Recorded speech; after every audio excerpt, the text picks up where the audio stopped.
These Conservatives say they want Britain out of the customs union and the single market. And they say that doesn't mean a new border has to go up between Northern Ireland and Ireland. This paper sets out how we can maintain a border which is as free-flowing as it is today, while still maintaining the integrity of the single market. It explains how regulatory compliance checks, customs declarations and rules of origin declarations can all be carried out away from the border. We're arguing this on logic, facts and the needs of the European Union to protect their own market. That's why they should listen to it. That's why the Prime Minister should listen. Ireland's Foreign Minister responded with a dismissive tweet. He said it was a reheat of ideas already shown to be unworkable. Time is short, Simon Coveney said, and we don't need distractions like this. A separate meeting of the pro-Brexit group of MPs, which happened last night in a Commons meeting room, also caught the headlines.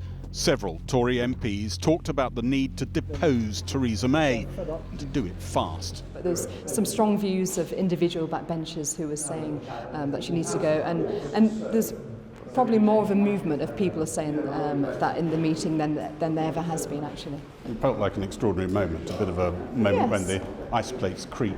Absolutely. Last night's meeting was chaired by a man who only 9 weeks ago was a Brexit minister in Theresa May's government. I should say the meeting was convened to talk about policy. But a third of it was taken up by talk about getting rid of the Prime Minister. You were chairing it. People might scratch their heads and wonder whether that's where you are. I feel sure those people who were at the meeting will remember very clearly my seeking to move the conversation onto other topics. But I'm not for one moment going to stand here on the news rehearsing a private meeting. But it does sound as though people in the room thought they'd like to give it a go, but they weren't sure they had the numbers. There is no point denying that there is very considerable anxiety amongst Conservative MPs. There was a suggestion in the room last night, some people felt, actually, we might have the votes to get the vote of no confidence, but we couldn't be sure of winning that vote of no confidence. 2 people said that, usual suspects, but you know, I've heard completely opposite. I've heard more people coming out now saying that the Prime Minister must go. The other point which keeps recurring after last night's meeting, I wonder if those Conservative MPs who are here would signal, maybe put your hand up if you think Theresa May should carry on as Prime Minister beyond November if she hasn't changed policy. If she hasn't changed policy and dumped checkers. The second question is a pointless one. We're not going to get into that sort of thing. But while the protests and the plotting continue, in parts of Whitehall, they are now daring to think there could be a deal signed with the EU at a special summit in mid-November. There's sufficient hope in some quarters of government for them to start working on a timetable for what would happen next. There could be a couple of weeks or so of campaigning, reaching over MPs' voices to try and change opinion in the country, trying to win some Labour MPs to make up for lost dissident Tory MPs who don't want to vote for the deal. And then in the final week of November, there could be a 3 to 4 day debate on the deal, with a vote on the final day.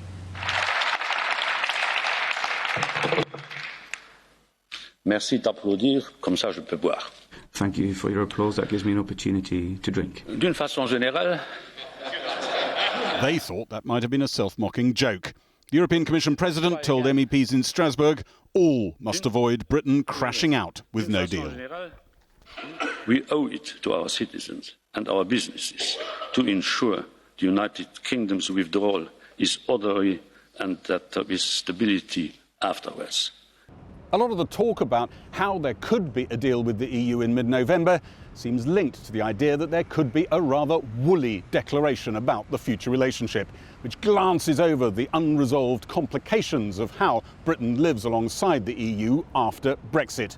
One source close to number 10 said it could nail down as little as 20% of what that future relationship really means. That won't please these Tory MPs, but could it soften some of the resistance? We could be 11 weeks from finding out. Gary Gibbon there. Well, a short time ago, I spoke to Jacob Rees-Mogg, and I put it to him that his technological solution to the Irish border question was almost identical to one already looked at and rejected by the government. Look at what the EU was asking for, and this was made very clear by Monsieur Barnier, when he said that he wouldn't do anything that threatened the integrity of the single market. And so what we were asking ourselves was not, as the British government had done before, what would the British government like to do, but how could you solve the problems posed by the European Union using techniques that the European Union already uses. So that's the sense in which there's nothing new. There's no new technique, there's no new technology. It's using existing techniques and existing technology to meet the EU's requirement so that any reasonable person would think the Northern Ireland, Republic of Ireland border was as secure as any of the other EU borders. But that was exactly the argument put forward within government, looked at for months and months and months, and the government couldn't sell it. The EU has been surprisingly clear. It's basically said either you can stay in the EU, in the single market and the customs union, or you can leave and have a free trade deal. Now, as we're leaving, I think we should accept their offer of a free trade deal and recognise that to get there, we need to meet the EU's requirements to protect its single market. But is this paper sellable? You're not going to be able to get this through the House, are you? Well, that is a very important question. But yes, of course, I think it can be got through the House, because what you're looking at now is a Chequers proposal that nobody likes. It has, as far as one can tell, no support outside the Cabinet, pretty much. Chequers is a dying duck in a thunderstorm, if it's not quite a dead duck. Was dutiful the most glowing praise you could find for your Prime Minister? It is in my book, yes. It may not be in yours, but I think people who are willing to do their duty deserve to be held in the highest estimation. She has made it clear that Chequers is the only plan. The logical conclusion has to be, if Chequers doesn't change, she has to change, you have to change your leader. No, I don't think that follows. I think there's a leap in logic there, that the Prime Minister has changed her mind on this matter before. There's a big change but from Lancaster House to Chequers. If the Prime Minister returns to a more Lancaster House approach, were to adopt a Canada Plus style free trade agreement with this workable solution to the Northern Ireland border that meets the exam question, it respects the structures of the single market in a way that any reasonable person would think was workable.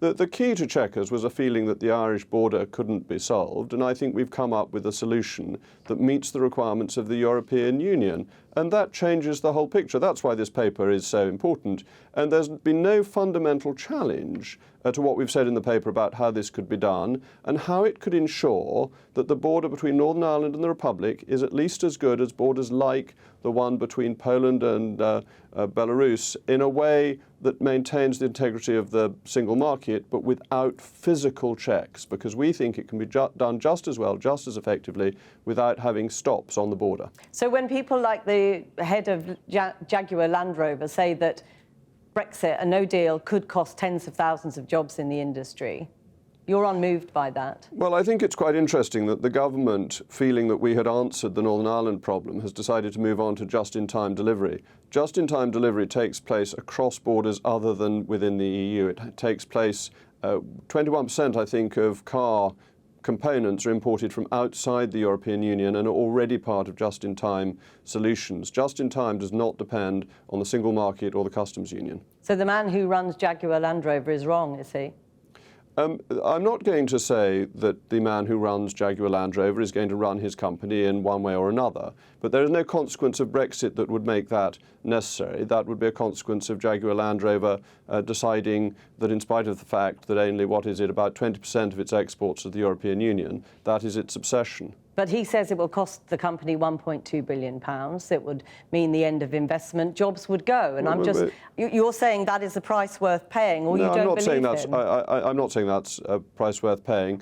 There isn't going to be this cost. This cost would mean that we were imposing tariffs on imports into this country for car components. Why would we want to do that? No government is going to take these self-harming acts that people who are very keen on remaining in the European Union think we would make. But when he's talking about delays impacting the company, you're saying he's wrong. There's absolutely no reason for delays. Goods come through Southampton in 6 seconds.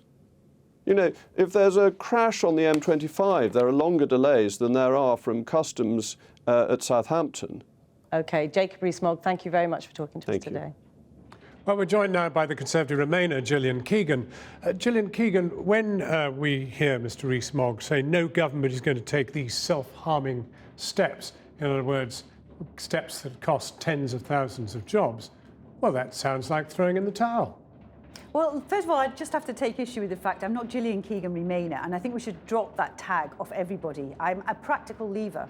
I voted to remain, but I'm perfectly happy with the decision. I'm just a practical person and experienced business person in how we implement it. Well, that makes you even more interesting, because I can ask you the same question again as a practical Remainer.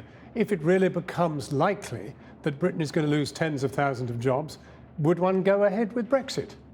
I think the whole point of the Chequers deal is to build in compromise to ensure that we take it's a low-risk Brexit that's basically business-friendly. It effectively tries to keep frictionless trade and keep the terms of business that all businesses have invested on the terms that they knew before the referendum, not since mostly, and it aims to keep it as it is. So if you do operate just in time, then just in time will continue without you having to build in warehousing, build in extra stock facilities, and the costs. And Jacob referred to, this 1.2 billion or whatever the guy from Jaguar Land Rover had said. It won't be tariffs that he's anticipating. It will be the costs and the changes of processes to his business that he will have to build in, because the biggest cost of all to a car company is if the car production line stops working, because you're not making any cars and you've got all the cost. So they have to build in contingency to make sure that doesn't happen. But if he were here, he would simply say, this is the problem. Chequers, your ideal, is not leaving the European Union effectively.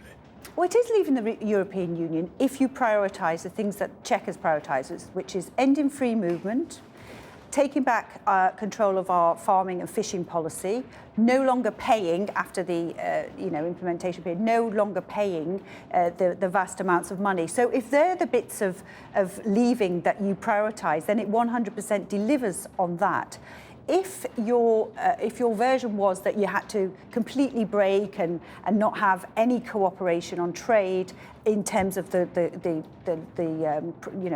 rule book, then of course it's not leaving. But I think the vast majority of the public would think if we can end free movement, keep our trade, keep our jobs, keep building on the record of 1,000 jobs a day, and we've had a fabulous economic record in the last few years. We want to keep building on that, not to put it at risk by having a this appearance this morning of all these characters led by Mr. Rees-Mogg, does that now represent a plan, do you think, what they laid out there? A plan? Is that the counter-Chequers plan? I don't think there's... it deals... They've got a solution, they think, for the Northern Irish border. I mean... Yeah, but do you think you've seen enough now to represent a viable plan that you can counter against the Chequers? No, because it doesn't actually solve frictionless trade, actually. The reality... But then lurking behind this, surely, is what we also saw last night, which is the gradual crumbling of discipline in your party. I mean, it's an incredible thing to have had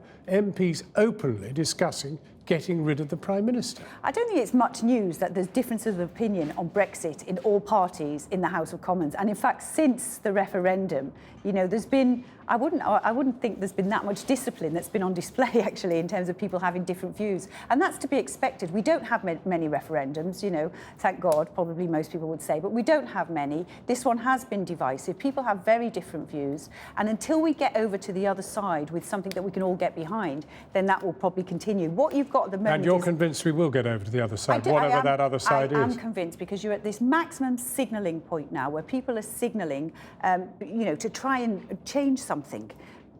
But, the reality is the negotiation is not the same as these signals. Gillian Keegan, thank you very much for coming in. Thank you very much. Jackie. So what do people who live along the Irish border feel about the post-Brexit future? Porrick O'Brien has been to talk to some businesses near the border in Newry to find out. Benny the Goes was an old shebeen, a legendary drinking den on the border.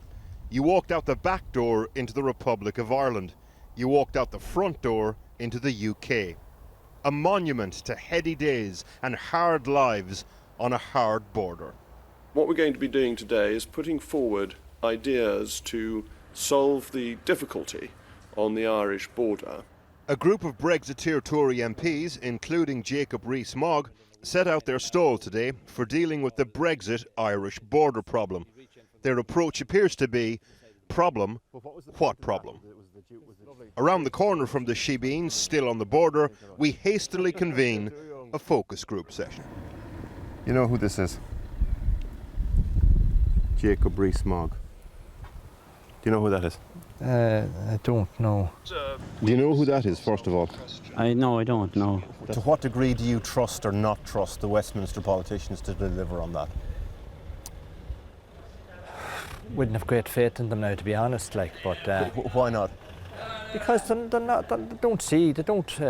not here every day to see what goes on, and they're oceans apart from us. Especially the way that them politicians are going on over there. They're making a ham to it, you know. You think? Yeah, big time, yeah. This was an unrepresentative snapshot, but the handful of people we spoke to either side of the old Shebeen thought Westminster politicians generally considered them to be Brexit collateral damage. In these neighbourhoods, memories are still raw when it comes to what hard borders felt like. Neighbours have told us of stories, for example, of the police raiding this place back in the day. The Garda Síochána, the Irish police, raided from the front, the RUC raided from the back. Now these neighbourhoods are back at a crossroads when it comes to Brexit. This recycling company in Newry positioned slap bang in the middle of that crossroads/fault line. A third of the waste they process here comes from the Republic of Ireland, a third from Northern Ireland, a third from the rest of the UK. A fleet of trucks crisscrossing the border every day. The director sees the hard Brexiteer set as the pinstripe philosophers of Brexit. People are approaching Brexit philosophically as opposed to approaching it practically.